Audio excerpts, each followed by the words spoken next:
Hey guys, welcome to Journey Podcast. I'm your host, Smitha. You're going to hear a new segment in Journey Podcast as Coach It Forward. Hope you guys enjoy. Hello everybody, I have Brandon Johnson with me today. He is a personal development coach. With his introductions or previous conversations for me, personal development, he includes both ways of it where physical and mental health are equal. Welcome to the show, Brandon. Thank you so much for being here. Oh, thank you for having me. Those that are listening in on this wonderful podcast and sharing this moment with us, now live or replay, if there's anything you take from this call is that Miss Smitha is amazing, and I'm going to bring some energy to this thing that you guys are just going to consume. It's going to be transferable. Thank you for having me. I'm excited to be here. So please go ahead and tell us, is there any story for you to become a personal development coach personally? What is it, and how do you connect that with your work right now? It's first off an amazing question, right? And the second thing is there any story that aligns me with being a personal development coach? I don't think there's any specific story, but I will give you a testimonial. And the testimonial is I'm human. That's the testimonial right there. See, because in a weird little way, Smith, that we're all on our own personal development journey. And there's two ways to look at it, right? There's a perspective of problems, and then there's a perspective of opportunities. Then there's the perspective of allowing what is meant for you to manifest, and then there's the perspective of looking at everything that shows up that's quote unquote in your way. You know what I mean? So to answer your question, is there a personal development story or a story that has attached me to this? I'm going to say probably not one that's any more special than yours or any more special to anybody that's listening to this. However, the standpoint I'm going to enter and remain and sustain through this conversation is one thing, and it's perspective. It's solid perspective. I hope that answers your question in the very beginning of our call. But if I need to go further on, you let me know. What made you to pick up a perspective where it is just not physical, even mental health is involved? Because today we see so many transformation centers outside our gyms, our personal trainers who more focused on the physical transformation instead of even focusing on the mental thing as well. What made you to think mental health is also equally important for the physical benefit? So there's the metaphysical, meaning mental stuff, and then there's the physical. However, through entrepreneurship, personal development, career-driven individuals that, basically are residing within this stuff. Watch this. To answer your question, what led me to a mental standpoint beyond the physical is exactly that. See, it's a belief of mine, Smitha, that in order for you to deal with the stresses and the pressures and that is of the subconscious or the mental or the stress that you have in between, your two ears and between your own head, in order to deal with all of that, you have to take control and deal with what you have control over, which a lot of times is the body. Your body. See, the thing is if we're trying to convince ourselves of a different perspective that is more positive, yet we're not mastering the thing that we have control over, which is the physical, then how can we deal with the metaphysical? Does that make sense? So in order to really kind of encapsulate what I'm trying to say here is between your mind, your body, your spirit, as a personal development master or coach, and I'm still learning this a lot as I'm getting through my life, is listen, there is no yin without the yang. Meaning you can do all you can to take care of your mind, but if you're in a body that is weak, well, now we're losing the battle. If we're in a strong body, right, but then a mindset that isn't the most enabling, well, now our body is going to be victim to our thoughts. So there's a balance between, yes, the mind and the body, but man, if you do not have a spirit of belief, optimism, and or a certain lens that is a positive perspective, well, now we are failing our mind and our body with a spirit that is not capable of getting past something that we're locked inside of. Holy snikes, here we go. Here we go, Smitha. Golly, I hope you stuck around with that. I led you guys around the block with that one. But to answer your question, yes, that's essentially what I do. That's essentially where I reside, is the mastery of all three. Okay. So when you're saying mastery of all three, Mm-hmm. I see a lot of pictures in your social media, more of like physical exercises or something related to physical way of it.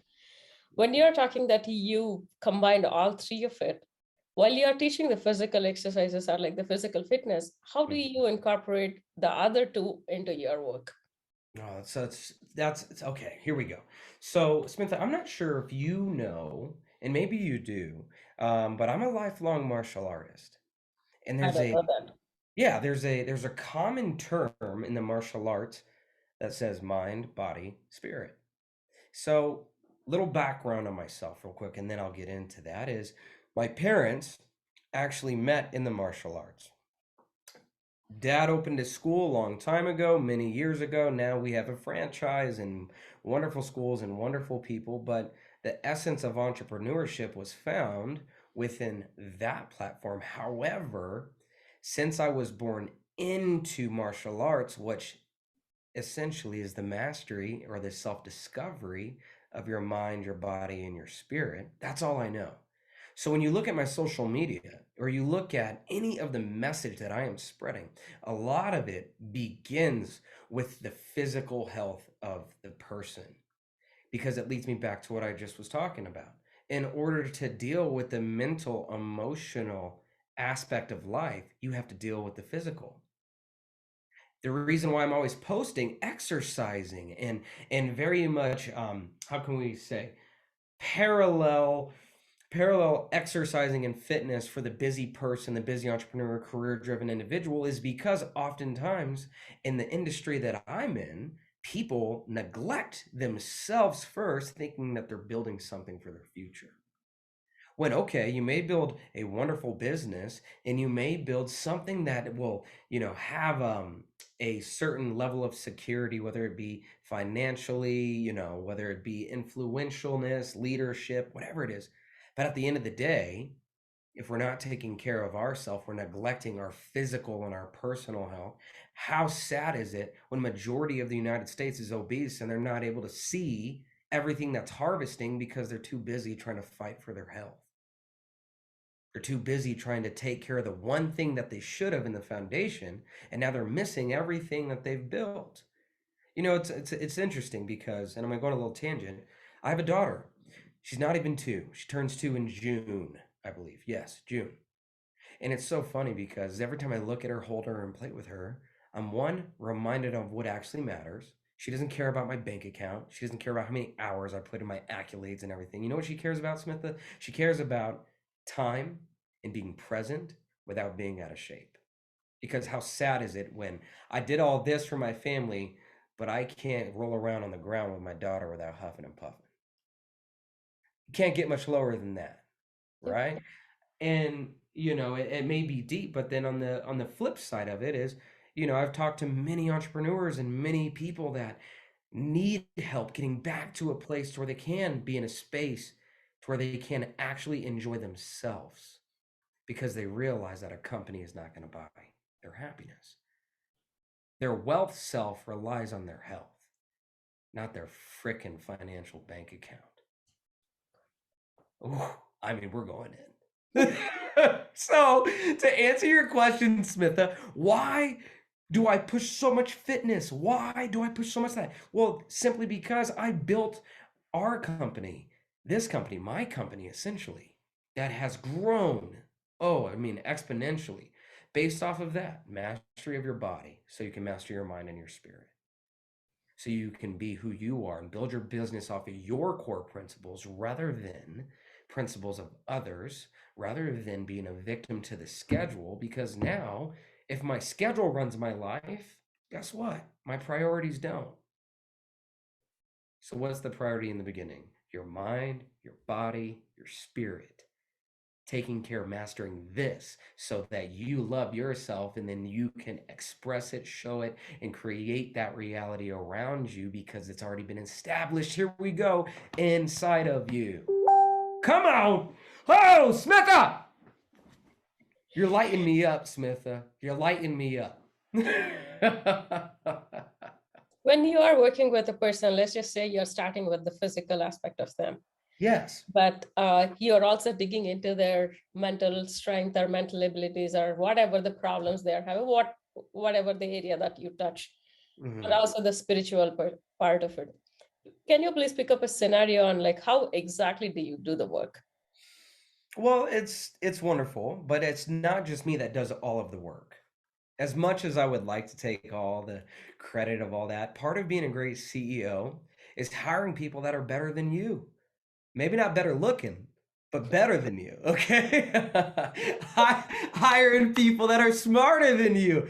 They can be smarter than you, but remember, just not better looking, okay? So no, as much as I like to take, credit, I can't do that. The team inside of the Limitless Fitness Academy, man, they're the best of the best. And I may be biased, but the fact of the matter is I don't work this hard to be mediocre. As Jay-Z would say, like I work this hard to stay in the same spot. Yeah. So let me pick this up. In in the situation of a high achiever in the LFA, while there's familiarity, if I run, own, and operate a personal development coaching, we have to keep it personalized to the individual. Yes. Okay? Otherwise, we're defeating the purpose of our company. Everybody comes in different places, in different spots, as different people. So, how do we go ahead and operate through it? Yes, we can get into the nitty gritty and the mission statement and everything else, but I'm just going to go ahead and capitalize it with this. We have to meet the individual where they're at in order to take them where they deserve to be.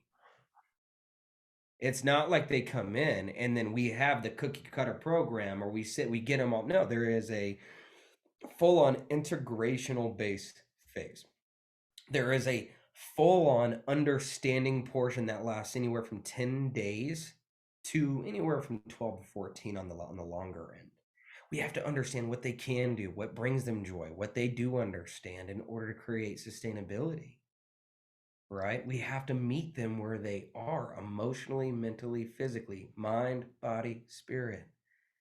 And then once we do that, not just understand it and say, okay, go. No, we understand where you are. We understand the finish line. We start from the back and we work our way to where we are now. Right? To be quite frank, Coach Greg, that's our head coach. He's in charge of the fitness department. He has well over 10,000 followers on Instagram. We have a group of well over 2,500 on the verge of breaking 3,000 people inside of Facebook, let alone inside the LFA, there's only 27 people. Trust me, with the charismatic energy that I am here and that I'm giving with, there's a lot of people that really they want change, but Smitha, they're not ready for it. Yep. They want different, but they are too infatuated with the conditioning of where they've come from. They identify with the past, the traumas, rather than be open to a new and better future. And you want to know how to fix that? You take care of your mind, you take care of your body, you take care of your spirit. And then once I see they're ready for change, that's when I open the door to the LFA. Does that make sense? So again, how do we help these people? Well, I can't help them unless they commit. But once they commit, I can guarantee it's not going to happen overnight, but it can happen when we are going somewhere. Yep. Does that make sense? Yep. Absolutely. Wonderful. Wonderful. When you talk, you sound confident. So Wow. what is that? Shit. I'd hope so. Sure. How do you build confidence, or what do you say to the people who are struggling with confidence issues? Sure. This isn't the first time I've been asked this question as well. I can tell you how to build confidence. It stems from self-esteem. Mm-hmm. Self-esteem is built off of saying and keeping the promises you made to yourself and then doing the action behind it. See, the thing is if I say I'm going to go to the gym and I tell myself that 12 times and I make it to the gym a whole bunch of less than 12 times, meaning I didn't make it at all. Every time I say I'm going to do something and I don't follow through on it, it's like taking an axe to my tree of confidence. So the fact is if I cannot be confident within myself, how can I be confident around other people? Right? Confidence is nothing but self-esteem for oneself. How do you build self-confidence? Follow through with the things that you say you're going to do for yourself. Whether that means I'm going to drink a glass of water today, that's what it is. Whether it is I'm going to go up and down these steps more times today than I did yesterday, do it. Whether it's I'm going to read 4 pages out of this book that's been sitting on my desk for the last 4 months. And every day that goes that you do not do that action and you keep on procrastinating it is just breaking the promises you made to yourself. So what I would tell the individual, start small. When thinking of goals, think small. When thinking of dreams, dream big. Dream big, but make it so that it's so entirely effortless that it's actually more effort not to do the action. Right? Take care of your environment. Take care of what you have control over that's going to tell. All right, put it like this. Have you read the book Atomic Habits? Yep. Let's say I'm going to stop watching the frickin' Witcher on Netflix. That guy's so hot, by the way. God dang it. If I could be like that guy, holy shit. It's Henry Cavill. Shout out to you, homeboy. But stick with me, though. If I say I'm going to stop watching Handsome Guy on Netflix, okay? But then I walk into my house and all my couches are pointing towards my TV. What's happening here? I'm setting myself up for failure, right? So instead of saying, oh my gosh, I'm going to stop watching Netflix, the two things that I'm going to say in this situation is control the environment. The second thing is don't stop anything, just start something new. Watch this. Miss Smitha, whatever you do, do not think of an elephant. Oh, man. You see what happened there? The way our minds work is if I tell myself to stop something, the only thing it's going to do is keep it persistent because now I'm resisting it. But if I allow myself to open myself up to starting something new, I'm no longer resisting anything. I'm looking forward to starting something new. So instead of having all my couches face my TV, I'm going to go ahead and turn the TV off, have my daughter hide the remote, which she's really good at. And then I'm going to take a book and I'm going to put it right on the table in front of those couches. When you're cutting that, when you're saying that, I recently saw a video on YouTube saying 20-second rule. Yeah. It says exactly the same thing. Every day a person comes home and he just sit there and watch TV, but he wanted to practice his music, but the guitar is in a different room. So he don't want to go there, get the guitar. So the more he was doing it, he thought like, okay, let me change something. And he put the remote in the other room. He got the guitar and put it right next to the couch. The more he started seeing that, he started practicing guitar than going and finding the remote. Do you see that? Now watch this, Smitha. It is through the repetition of practicing that guitar, he builds the self-esteem and the self-confidence of his ability. Yep. You know what I mean? Oftentimes I tell the high achievers that come in, the heaviest door, or the heaviest weight at the gym is the door. Yep. You know what I mean? So it's just beyond the point of setting yourself up for progress, not perfection. Yes. Right? You know, it doesn't have to be an overnight success. Okay, but then on the other standpoint, how do you build self-esteem and confidence? Well, take care of your environment. That's the first thing I said. And then the second thing I said was make it so it's more effort not to do it than it is to actually do the action. So what does that mean? What's more effort? Going to look for the remote my daughter hid or just pick up the book? Which one is going to provide more energy, or do I have to expend more energy on? And now I'm set up for success. And then through repetition shows habit. Habit leads to enjoyment most of the time if you enjoy what you're doing. And then through this is how new identities are created. And this is Just one small example on how, over the main spectrum, we do to create identity creation with mind, body, and spirit inside of the Limitless Academy, Limitless Fitness Academy. Oh, I've done my homework. You touched on progress versus perfection. Yes. Can you elaborate and talk about it a little bit? High achievers like you and myself, sometimes we get really good at being really good at the things we're really good at.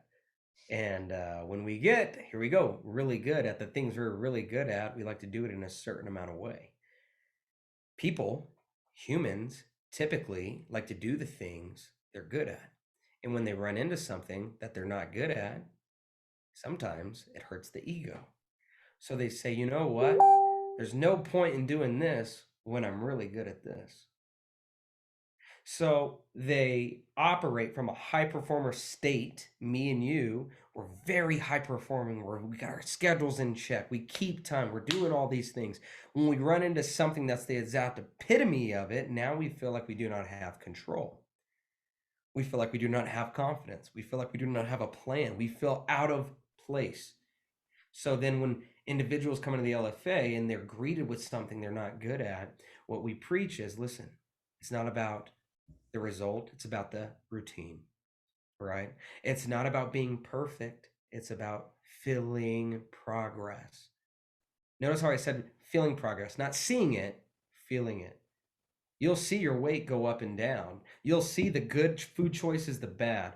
But man, if you start to feel like you are actually feeling progress, whether it's I'm sleeping better, I'm having better sex, I'm driving my car and feeling more confidence in my hair when it blows in the wind, if you are starting to feel healthier up here or right here, or even inside or around you, well, this is what leads to perfection.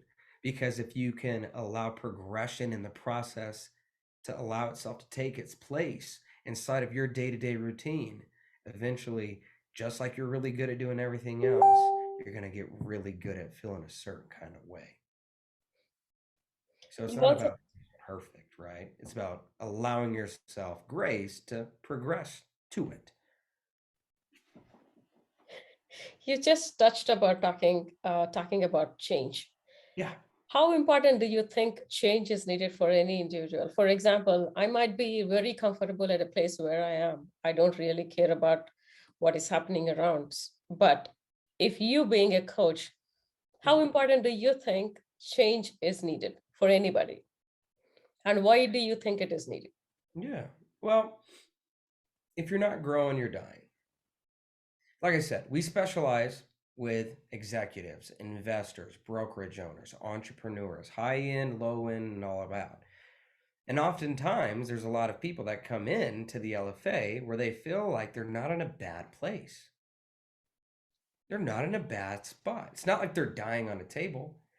They've done very well for themselves. So they're at a point and they're at a place to where change isn't necessarily something that has to happen, but it is necessary for growth. So to answer the question, change is, what is that? It's by the beholder. Meaning, if I don't think I have a problem, but you see that I have a problem, but I don't think I have the problem, then a lot of times, Smitha, I'm not going to change. Yes. So to answer your question, what do I feel like changes? I feel like it's necessary in all areas of life. Because the fact of the matter is if I'm not changing for the better, it's inevitable that I'm changing for the worse. There is no sitting still. There is none. The moment I become complacent in my relationship with my fiance is the moment the deterioration of that relationship begins. Right? If I become complacent within my personal health, is the moment everything that I work so hard for starts to deteriorate and starts to disintegrate. So if that's the case on pretty much everything, whether it's your health, whether it's your mindset, a lot of people think that once you get into a positive state, a positive mindset, it stays that way. Yeah. No, no, sadly mistaken. It's a I've muscle. heard that many times. Right, exactly. So what do I feel about change? Me personally, I understand it's necessary and I'm obsessed with it. But change doesn't always necessarily have to be changing a bad thing. It could be changing for the better. And it leads back to that thing called perspective. Sometimes the change can be reversible too. You can fall into bad habits too. It very much can. And watch this, fall into bad habits, good. It leads to change for better habits. Yeah. There is no yin without the yang. There is no perfection, but there is excellence. You know what I mean? So it's a belief of mine that it's through the pursuit of doing the things I don't want to do, builds the discipline for the things that I worked for. And because of that, that was a change in my perspective. And because of that, that's where I go. Now, is it my job to change you? Not at all. Is it my job to change the mind of my girlfriend if I want to go to Tucanos and she wants to go to Red Lobster? No, it's not my job, but I can do what I can to change her perspective. Right? So, change is by the body. Change is by the beholder. If they see it's necessary, it is. But my job is not to motivate you to change for the good or for the bad. It's on that. It's on you. Should that be the case, then we can talk about it. The last thing I'm going to do is get you to believe in something that you can't even see for yourself. Waste my energy. You Golly. Dangerous right now. Watch you out. spoke about your parents being martial artists, both. Yes. Yes. But you came into a different journey.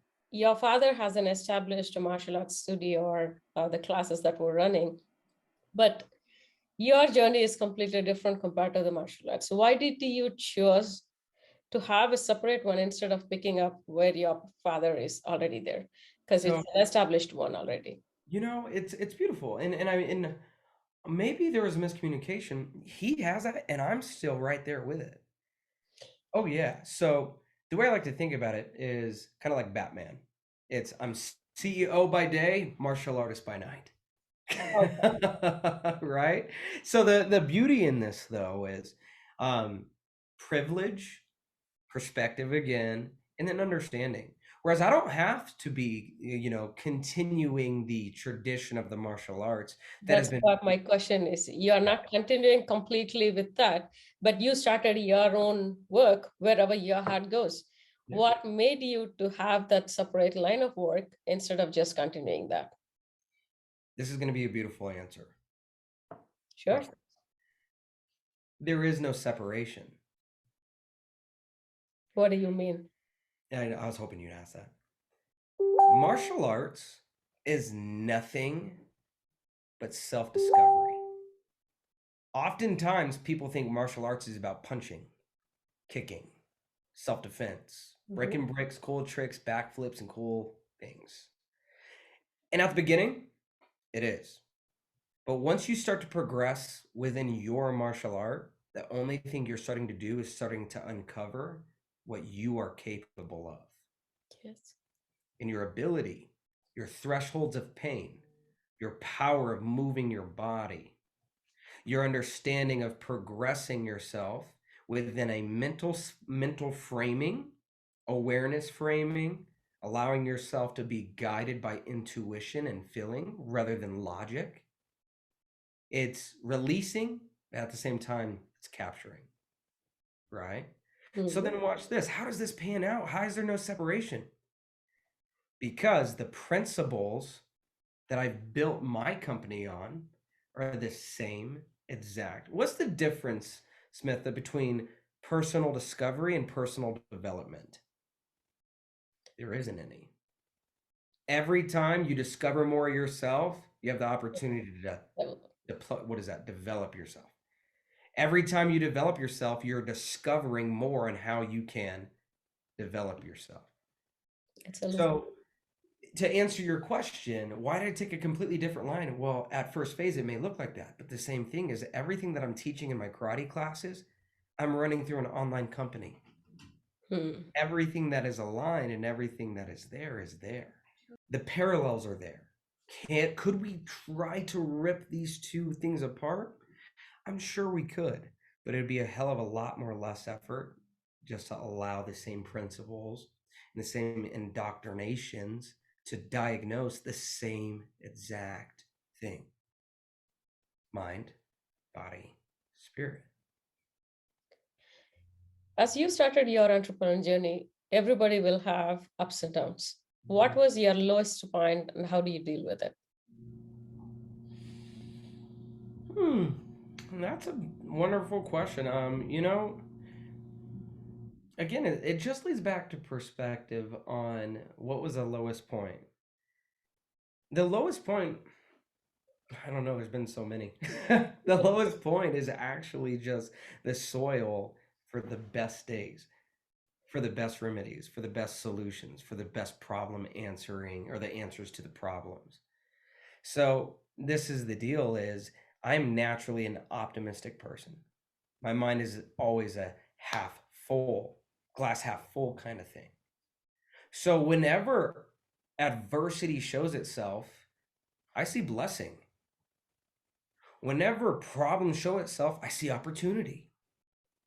Whenever things did not pan out the way I wanted it to, and there's been many of those, I had the decision on, wait a minute, is this the thing that's going to take me down, break me, or is this the thing that's going to make me even better? Is this problem I'm facing right now supposed to be here so that I can overcome it and become better? Or is this problem right now here to tell me that I'm not good enough? Because quite frankly, when the problem is there, I am not good enough. But that's through the progression of figuring it out, you become better. And then through the adversity, it introduces you to only who you are. So, to answer your question, what's the lowest point? To be honest, my mind has basically conceptualized my lowest point as my awakening point on how we're getting better. So it's hard for me to say that was the lowest point of it. Now, is there pressures? Oh yeah, paying payroll, making sure bills are paid, making sure that you're making the right decisions, not just for yourself, but for all of your employees that are depending on you. And because they're depending on you, they are dependent on you providing a solution that's going to continue to put food on their tables. And then making the wrong decision. Happens. You know what I mean? Like there's so many damn things that will try to tear you down. But listen, if there's any entrepreneur out there that's listening to this, entrepreneurship without any kind of faith, whether it's God, whether it's the universe, whether it's just self-belief that you can get the job done, there is no entrepreneurship without belief that you can get it done. Okay? The second thing, you have to close yourself on your mission, on your vision every single day going forward, despite the circumstances, despite the situation, despite how good, despite how bad. Your mind must arrive at your destination before you or anybody else does. Right? So then, other than closing yourself and other than accepting the adversity, this is the biggest thing. I'm a man of faith. I believe in God, and that guy, I mean, he loves me, let me tell you. And I'm not the best Christian in the world, okay? I'll tell you that much. But what I am saying for the faithful ones inside of here is your blessings or your things that are meant for you were created before you were. Yeah. So oftentimes, I'm going to speak to, those that believe in God really quick is oftentimes you make a prayer and you're waiting on God, but that's not it at all. No, God's waiting on you to get your shit together and get out of your own way so that life and everything that is good that is being manifested for you can show up. For me, the hardest thing as an entrepreneur, not the lowest point, but the hardest thing was to realize that I don't have to take everything into my hands. I realized, I'm going to go freaking make my own luck and I'm going to go create this profit and create this revenue and get these people in my coaching and change this life. And I'm going to go do these things. When oftentimes I realize that, I may be infused with all the ingredients to make it happen, but that doesn't mean I have to. If my intention is clear, My certainty is there, and I allow life to bless me on its timing, I'll always be where I am. Yep. Right? Now, for those that are on the outside of faith, for those that don't believe in necessarily God or a higher power or whatever it is, I'm not talking to you. Sorry, I can't help you. I'm sorry. I shouldn't say that. No, I shouldn't say that. What I'm saying though is between belief that you can get it done, closing yourself on your capabilities and abilities every single time, moving out of your own way to let what you are doing in your energy manifest the things that you are working towards. And then the fourth thing, which is probably the biggest thing, is that one of the two things are going to be bigger: your excuses and reasons why you can't get it done, okay? Or the reason that's outside of you and bigger than you, but it's Yeah, dependent on you. absolutely. When you say no to yourself, are you saying no to all the children, all the women, all the men, all the people out there that need you? So, what are we focused on? Doing something bigger than us, or focus on the one thing that's inside of our own head that is potentially keeping us stuck because our perception is bullshit?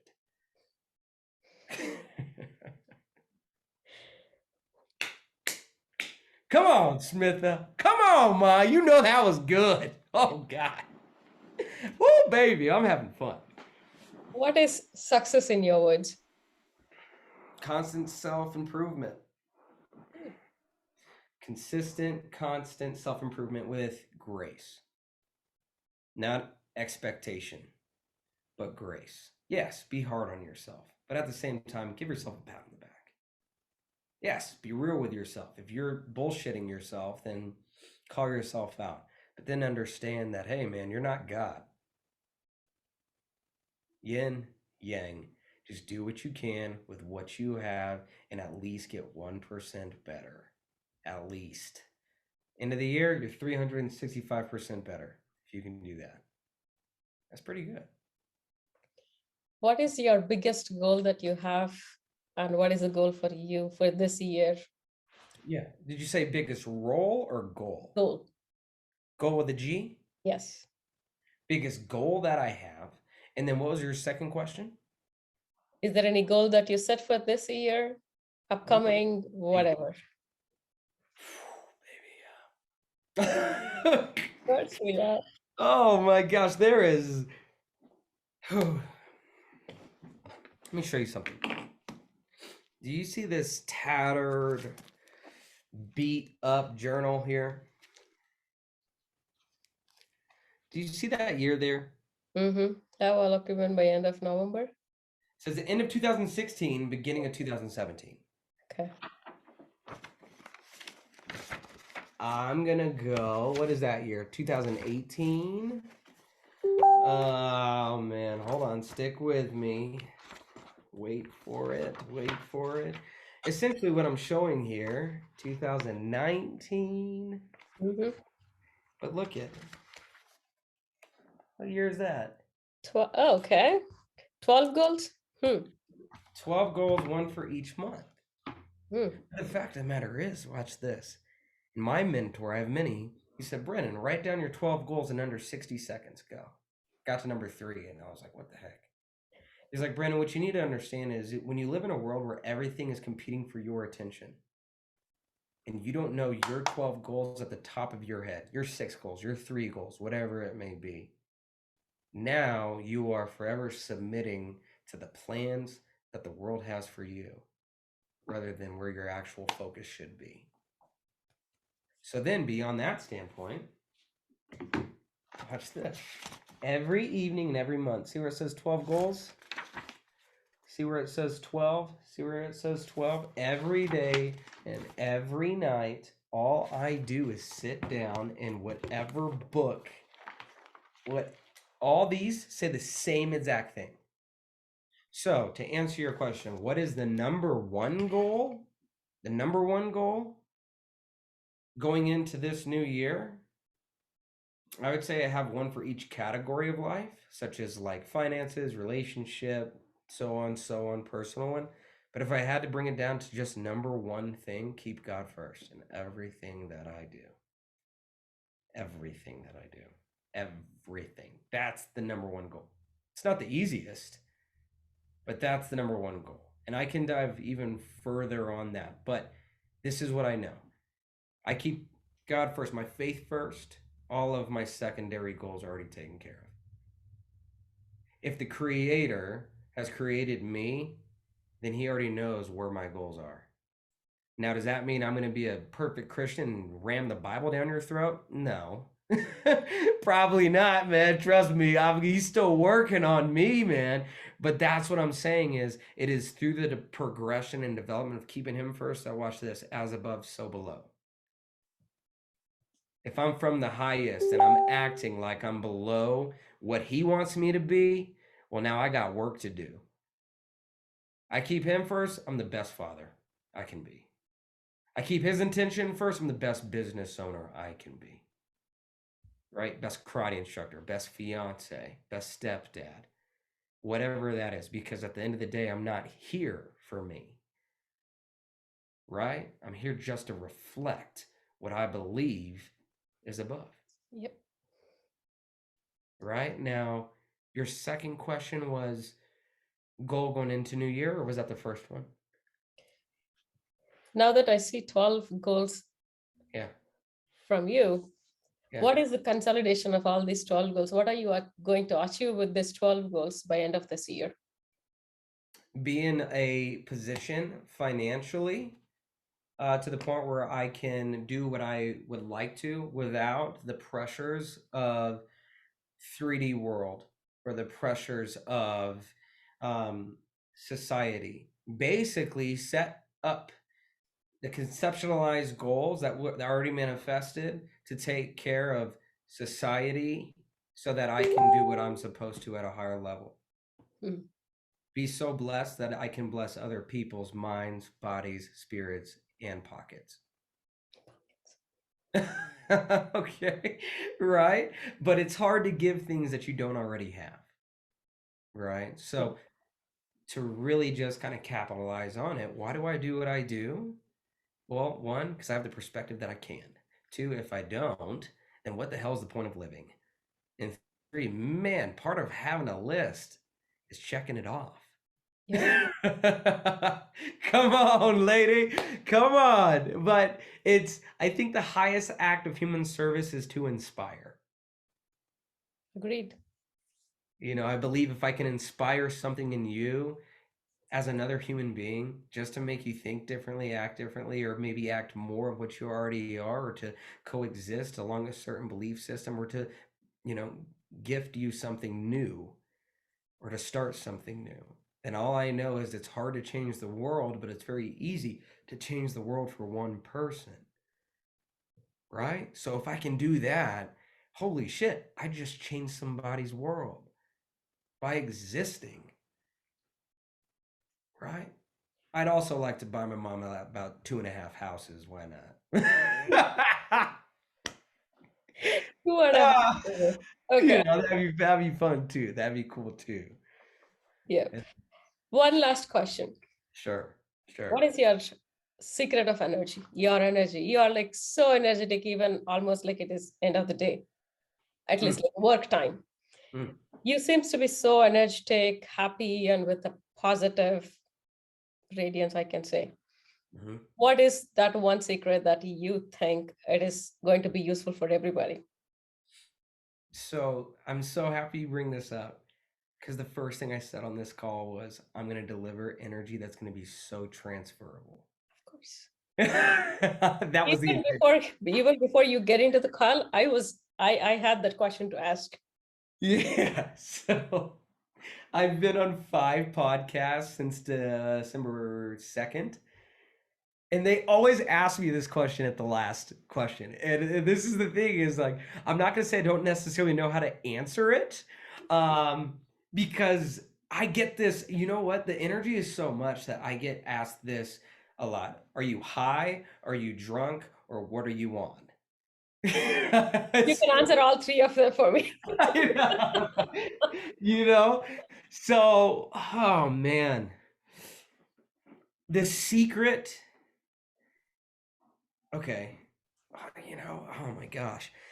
I'm going to answer this from the heart, as I have answered all these other questions. The secret is there is no secret. But I will tell you this, it is the identification from a young age that I didn't just think I was different, I believed it. And then Mhm. it was accepting the fact that my environment is always giving me energy. Hmm. Okay. It's it's it's opening myself up and realizing that there is no good, there is no bad, all there is energy. But with the energy that is given, I can choose to direct it, I can choose to manipulate it, I can choose to allow it to be myself. And here's the thing, Smitha, you're just as energetic as me. You just express it a different way. You right? Now, there's three different categories here. The first one is people have the energy, but they're scared to show it because they're too obsessed with what other people are going to think of them. They're too obsessed with sticking out, standing out.